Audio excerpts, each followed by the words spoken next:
Kung habagat ang dahilan ng mga pag-ulan sa kanlurang bahagi ng ating bansa, paano nalalaman ng DOST Pag-asa na simula na nga ng panahon ng tag-ulan?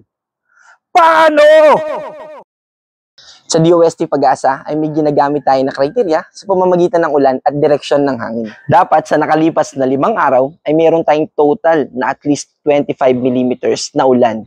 At dapat sa 5 araw na yon ay may 3 araw na magkakasunod na at least 1 millimeter naman na ulan. Maliban sa ulan, paano naman sa hangin? Sa hangin naman, dapat ay meron tayong westerly component or hangin na nakakaapekto sa ating bansa galing sa kanluran, mula surface hanggang upper part ng atmosphere, approximately 1.5 kilometers. Saan natin to minomonitor?